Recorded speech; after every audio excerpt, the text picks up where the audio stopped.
तो जिस तरीके से संजय सिंह जी को बगैर समन के उनके घर पे छापेमारी हुई, उनका अरेस्ट हुआ, वो मैं मानती हूँ और कुछ नहीं है, पॉलिटिकल वेंडेटा है।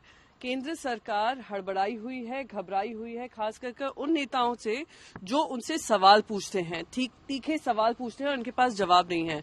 संजय सिंह जी ने मणिपुर का मामला हो, हमने खुद ने देखा है मणिपुर के मामले के लिए वो लड़ाई लड़ रहे थे कि महिलाओं को इंसाफ मिलना चाहिए, उनको सस्पेंड कर दिया जाता है। अदानी के भ्रष्टाचार के बारे में बात करते हैं तो उनको दबाने का काम किया जाता है। और ये कुछ नहीं है, कोई आरोप नहीं है, कोई सिद्ध आरोप नहीं है, ना सत्य है ना तथ्य इनके साथ है। जबरन उनको अरेस्ट जो किया हुआ है, जनता उनके साथ खड़ी है और हम सब उनके साथ मजबूती से खड़े हैं कि इस तरीके की लड़ाई, जहां भारतीय जनता पार्टी के सबसे बड़ा अलायंस पार्टनर्स ईडी, आईटी और सीबीआई हो गया है, हम उसके खिलाफ भी लड़ाई लड़ेंगे। मैम, बीजेपी का हमेशा से आरोप रहा है कि ईडी बिना सबूत के कार्रवाई नहीं करती है और इस पूरे मामले में, शराब घोटाले के पूरे मामले के जो किंगपिन है वो अरविंद केजरीवाल साहब हैं और उनके ऊपर भी कार्रवाई होगी, वो इस्तीफा दे दें। वो बेबुनियाद आरोप लगा रहे हैं और ईडी कभी बिना सबूत के काम नहीं करती है। मैं आपको संजय राउत जी का बता देती हूँ। जब उनका बेल ऑर्डर आया था पीएमएलए कोर्ट में, मुंबई के कोर्ट में, बकायदा कहा था जो ईडी ने किया है इलीगल है। एक सिविल केस को आपने क्रिमिनल केस बनाकर एक निर्दोष आदमी को आपने जेल में भरकर रखा, ये बिल्कुल गलत है। ऐसे बहुत सारे मैं आपको केसेस बता सकती हूँ। इसीलिए ये पॉलिटिकली, मैं कहती हूँ पॉलिटिकली जो विंडिक्टिव होते हैं, जिनके पास सवालों के जवाब नहीं होते हैं, वो इस तरीके का हथकंडा अपनाते हैं। भारतीय जनता पार्टी जो कर रही है, इनका खामियाजा इनको भुगतना पड़ेगा और उसका जवाब, हम लड़ाई तो लड़ ही रहे हैं, जवाब देगी देश की जनता। मैम, एक सवाल और है कि मनीष सिसोदिया 6 महीने से जेल में है।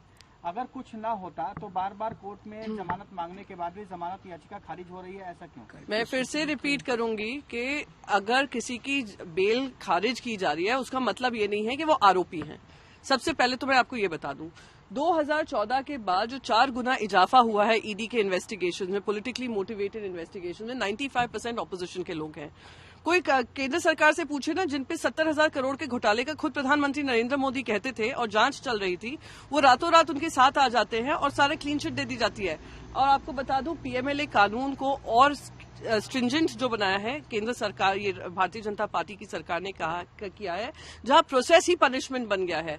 तो बेल ना मिलना उनकी गुनाह को नहीं दर्शाता है, वो दिखाता है कैसे ईडी पीएमएलए का इस्तेमाल कर लोगों को तंग करती है।